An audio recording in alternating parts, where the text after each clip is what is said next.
Hi, and welcome back to the It's a Girl Thing podcast. It's me, Kate, and we're here for another day, another chit chat, and another you and me session. I'm gonna start out and say welcome back. I'm glad you're here. I can't really say I'm not glad to be here, but I am glad to be here. It's a day and a half. If you are enjoying the show, don't forget to tell a friend and get them to come along and join us for our little weekly chats or our confessions, whatever you think they're in for. And I'm just really grateful you're here. And if you're new, hi, I'm Kate, if you didn't pick up on that already. I'm an 18-year-old girl from New Zealand, and I'm just trying to navigate the world for the first time, and I'm documenting and sharing my journey as I do that, what I've learnt so far, and just really what it's like being a girl. So let's cut right to the chase. I'm going to be so honest with you because I've promised, that's the promise I made to you from the get-go, is that I'd be real and be honest. I was home for the weekend, and then I got really upset because I didn't want to leave this morning. I had a little bit of a whew moment, and then I eventually went to the last day of my conference, and then I left to drive home because it finished early, and I drove back here. I got here, I unpacked, I watched a bit of Dance Moms and planned this episode. I did a little vacuum in my room and then I lay in my bed for about 2 hours. And I'm going to be honest, it's 7:15. I did warn you that the episode might come out late, but I never thought I'd be recording after when it's supposed to come out. But I thought, if I'm going to be honest, let's be honest. If I skip posting, well, that doesn't benefit anybody. I planned the episode anyway. And by me showing up, at the very least, I've shown up, we've talked, we've caught up, and you know that actually this is exactly what my life feels like right now. TikTok's got a little bit too much of a hold on me, especially young Sheldon. Clips from the season finale at the moment. Haven't even watched the whole show, have seen enough snippets of it to get the gist, and I've watched Big Bang Theory. Tears. So TikTok videos have got a bit of a hold on me, and then I went through a bit of a doom scroll for 2 hours, and every time I was like, oh yeah, let's get up, oh yeah, let's do this, I was like, but I can just keep scrolling. 5 more minutes, you know, that kind of stuff. But I did just want to be honest and say that I'm not in the most positive and best mood. I'm hyped, but I'm not your hype, as usual. But I wanted to prove to you that it's okay to sometimes just show up. Because doing the bare minimum is still doing something. You still showed up for yourself, and I'm still showing up for you, and we're still going to be here. I may not look the best right now because I'm tired out of my mind. And I'm a little bit cold, but that's okay. So let's get into it. My little life update for the week is there was drama at my church conference. Would you have thought there'd be drama at a church conference? Actually, possibly you would. I'm missing home. I literally went home last weekend and my parents were here the weekend before, and my mum's coming back. But my mum's coming down on Wednesday. So it's not like I even have to wait all that long to see them, but I really do. I miss being with my dog, I miss being with my parents, and I was home for the weekend, Thursday, Friday, Saturday, Sunday, but I don't feel like I was home because I was either catching up with some friends or I was at my conference. I barely spent enough time at home with my parents, which I really love doing. So that was a bit of a bummer, but I'll spend some time with Mum on Wednesday. The one thing I'm excited for, which kind of ties into the missing home thing, is that I'm looking forward to our placement. My clinical placement, which starts in August, late August, which means I'm essentially a rad tech student in a hospital setting, so I get to actually be involved taking x-rays and things like that. But also the exciting thing is that I got my home city as my placement location, which means that I'll get to live with my parents for that time, which means, you know, less missing them, but also them probably driving me a little bit crazy, but also boundaries, so who knows? Anyway, let's move on talking about me because I have just wasted a good 6.5 minutes. And if you really just, I apologise if you've just listened to all of that and you're like, Kate, I really don't actually care about your personal life, because totally fair. if you're only here for our girly chat. But this week, I wanted to talk about travelling. Because your girl is in desperate need of a good trip, like a good vacation, a good adventure. I'm not going to get one for a while, but at least I can the best I can do is reminisce and come up with my dream vacays. So let's talk about my funny stories, because I feel like anyone who's had a good bit of travel has some good stories to tell. I'd especially say I've got some. I've been on an international trip almost yearly since I was about 8. And some of the stories get quite interesting. So let's dig right into it. I went to Australia when I was in year 6 of primary school. And we went over, and I want to say we were doing a little cruise out of the Gold Coast, I think. I'm going to say it was the Gold Coast. Somebody can correct me if I'm wrong if they work out from the points of my story that it wasn't. Anyway, we're in the Gold Coast. We're staying at this cute little beach. I want to say it's beachside, but I don't think it was beachside. It was close to the beach, or close to some water or river or whatever. And it had a cool swimming pool, and we were in like a little cabin-style accommodation. And linking into my next story, which is all related because it's all happened on this one trip, the either Commonwealth Games or the Paralympics or some Olympics, I think it was the Commonwealth Games of 2016. It might have been 2018. No, 2018. Sorry, let me get it right. It was my year 8 year. 2018. We have a story from 2016, Aussie too, but we're going to do the 2018 one first. So it was like the Commonwealth Games, and there was an event supposedly like right around the corner from where we were staying. And we had a rental car, and we weren't able to park it right by the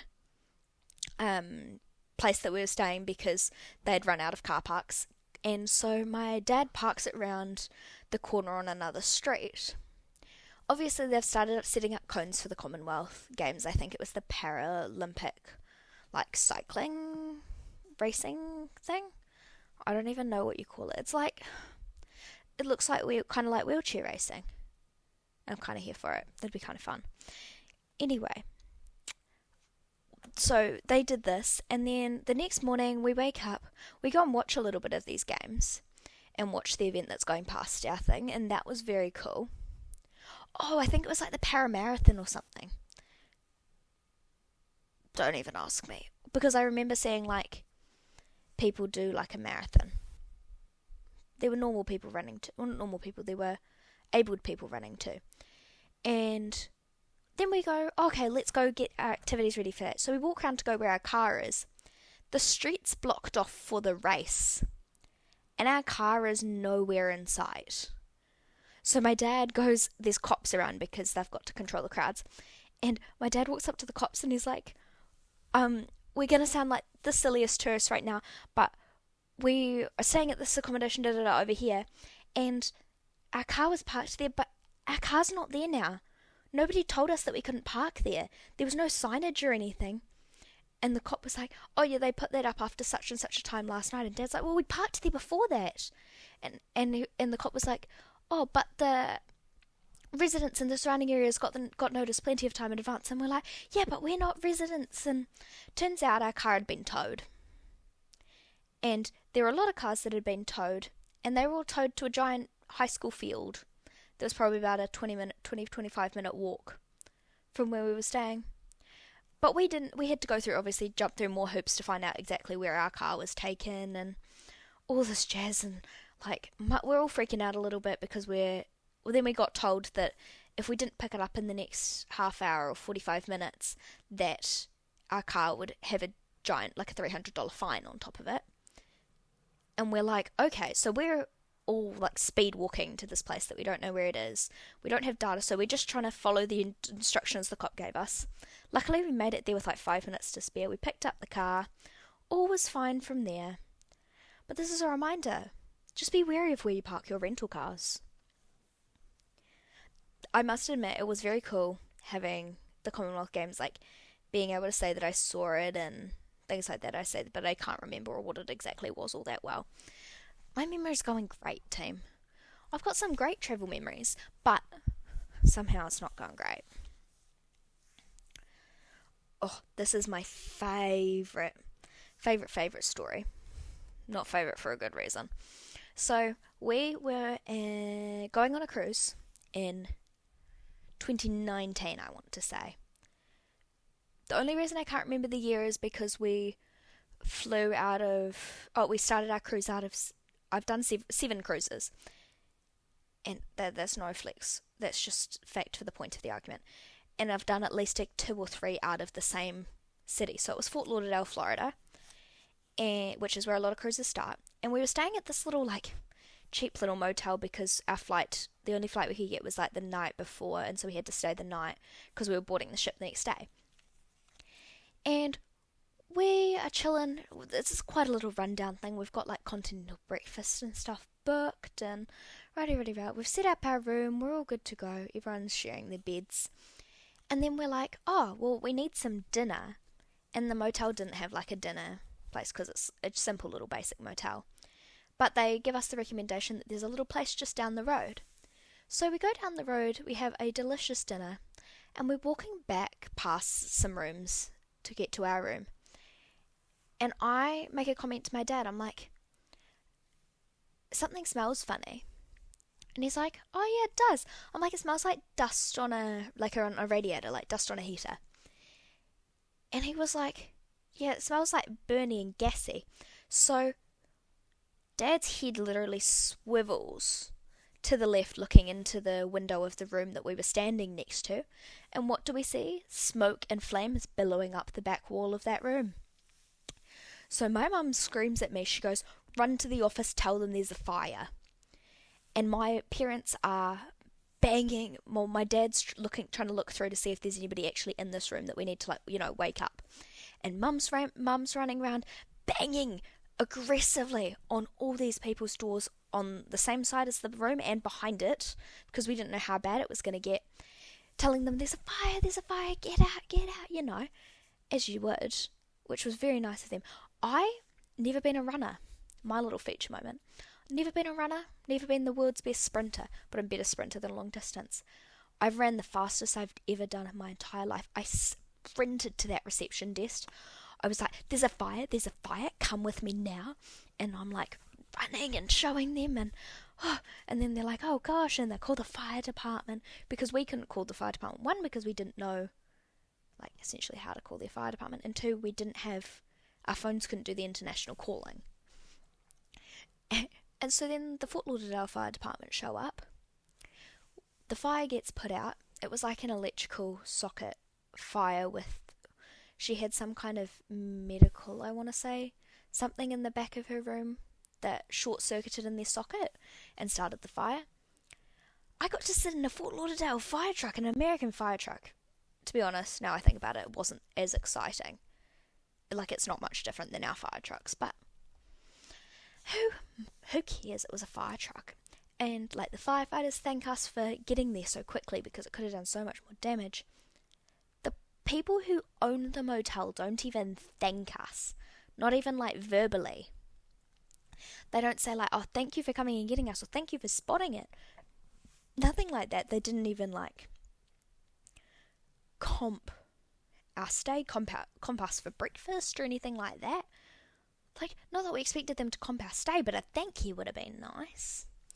But that's my story of when we saved a motel that we were staying at from burning down the night before we went on a cruise. And then, sorry, just keeping track of time, because I find that I can yabber on for a long, long time, and you know that too. So then we have my lucky last story, and then we'll get into some other bits about travel, some things I want to share, all the exciting things. So we have a couple of companies that we were able to book through back in 2016. This is the 2016 Aussie story. And Mum and I were going to Aussie to visit a family friend over there. My dad wasn't coming because he had to work. And we'd booked our flights, but it was cheaper. We have Jetstar and Air New Zealand. It was cheaper to book a Jetstar flight from where I live to Auckland, the main city, where the majority of our international flights go out, to fly from there to there with Jetstar cheaper, and then get the Air New Zealand international flight to Aussie. But what we allowed a decent layover in Auckland, which meant that we didn't think we'd be panicking. But what we didn't fully realise is just how bad of a reputation Jetstar at the time had for delayed flights or missed flights. So we had a fun time. Our Jetstar flight initially was delayed by about 45 minutes, and then it was delayed by another half hour. And then we get on the plane and Mum is trying to calculate how long we'd have in Auckland. And in Auckland, anyone in New Zealand who's been up to Auckland International Domestic knows that there's a good distance between the international and the domestic terminal. It's probably like a 20-minute walk. Maybe it's less than that, but I don't know because I don't usually do the walk very often. Or there's like an inter-terminal bus that runs every so often. I don't remember how far apart the bus goes. I want to say it's like every 20 minutes. But so you've got two options to get between the domestic. So we've obviously on our flight we're working out like if the bus isn't there, how long's it going to take us? And Mum goes, "Oh crap, we're not going to make our connecting flight." So Mum tells the airline hostess, she's like, "Is there any way, like we know we're not flying like with you, so to speak, like we might have actually booked it connected through somehow. I think we're flying like directly through and our bags weren't checked all the way through." And the air hostess said that they'd contacted Auckland for us and explained the situation. And they got told they could hold it if our flight had landed in time, like kind of thing, they could hold it for a little bit, for a brief minute or whatever it happened to be.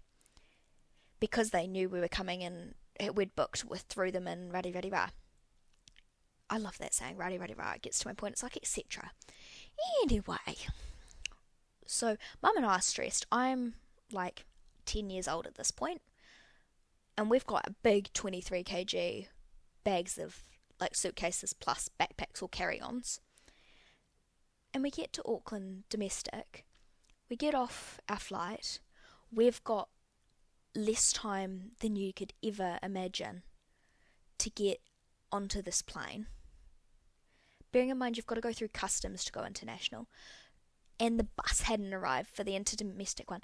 So me, little 10-year-old me with my giant suitcase that was probably almost the same height. No, it's a bit of an exaggeration. It was probably 2/3 of the height of me, 3/4 even. Was sprinting. My mum's also not a runner.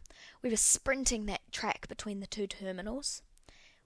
Bearing in mind, and then we were charging through customs. We explained the situation to somebody and somebody let us through and they let us speed our way through. Best customer experience though. And we made it just like by the skin of our teeth. They were just about ready to give up on us. And we got on this flight. My mum and I have never been so stressed while travelling. Because we had to check our bags. We had to get our big suitcases all the way over to international. And then we had to check them at a certain amount of time before the flight. After going through customs and all this. And it was like, holy guacamole. What a stress. But luckily we made it. Oh wow, I've really rabbited on. I'm really hoping that I can edit that down a little bit. So, let's get on to my other little travel things. Travel tips. Coming from someone who's a seasoned traveller, pack minimally. This doesn't mean bring 3 pairs of underwear. It means on your everyday clothes. Because you can rewear things. You can hand wash things. If you're lucky enough to have a washing machine, you can use the washing machine. You don't need to have a million outfits just for one trip. Unless you're going on a fancy brand trip or something like that, and if you are, I'm jealous. But those kind of things, I say it's totally fair. But if you're just going on a holiday or a trip, you don't need a million outfits. Plan accordingly. My other tip, plan ahead. Have some activities in mind of what you want to do. Or do you want to just have a completely relaxing vacation by the sea? Especially if you're still under the age of 18 and you're travelling with your parents. they don't want to hear I'm bored every 2 seconds, coming from the girl who tells her parents I'm bored a lot. And I feel bad for them because I feel bad for me when I'm bored. So that's my words of advice. Make sure you've got things to do, or you know what you'd like to do if your parents ask, and make sure you occupy yourself. Because the worst thing to do is feel bored when you're supposed to be having fun and enjoying yourself. This is another tip. Even take this on if you're traveling with your family, because they may not think about it. Compare taxi price with public transport. Because something I've discovered when we were traveling is that sometimes, like I think we were in Sydney and we were trying to get to the airport, and it was going to be like $16 each on the train, and not even that in a taxi for 3 of us, and that was direct. Like, no stress, no having to walk to the train station. So, and we wouldn't have known that if the lovely, like, information people outside at the cruise ship terminal didn't tell us. So that's my reminder to you. Compare, like, taxi, compare Uber, compare public transport prices. Was a bus cheaper, is a train cheaper?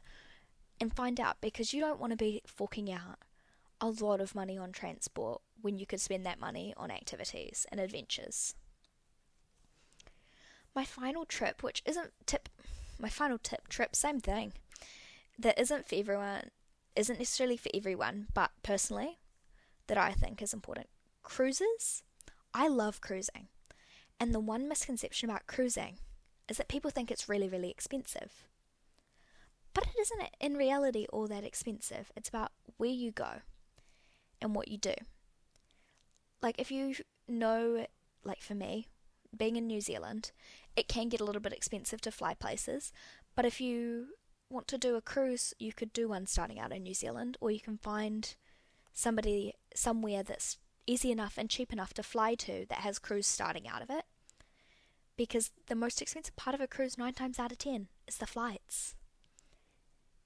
But also, cruises are the best way of trialing seeing places, because you get to spend a day in cities and countries that you might have never thought of going to, or that you might have always dreamed of going to, and you might hate the ones that you've always dreamed of going to and loved the ones that you didn't know about. And it tells you when you actually want to plan a full trip, where you want to actually spend your time. Like, there are places. I personally loved Belgium. It was wonderful, and there were some incredible parts of it. But first time around, I probably would have thought I needed to spend more time there. But I could definitely spend that time there. But I feel like seeing some other of the places on that trip, I could do some other cool things. So I just want you to think about that. Plus, cruising, you make some really cool friends. And I've made some friends from all the way back in like 2017 that I'm still friends with now. I know 2017 isn't all that long ago, but for like a young kid who's still learning the internet, we started out, the only contact we could have was email. So the fact that we consistently emailed enough that we're now still in contact, that's a win in itself. Okay, and before we start to wrap up, I want to talk my dream destinations. No, I can't afford any of these right now. I'm a broke uni student. No, I'm probably not going to go on them in the next 2 years. But if I could, I would. If I won the lottery, once again, haven't bought a ticket, so can't win. But if I won the lottery, these are where I'd go. My number one, drumroll please, Italy. Pizza, pasta, the European atmosphere in summer. Oh, I know people who've been to Italy and loved it. Just gelato, the food. Oh, I'm a bit of a foodie, would love it. My second, which is very cliche, but I want to go to Greece. And I don't want to go to one of the big islands. I want to go to one of the smaller islands that's not as common, because I love the Greek life, and I love the vibes that you see.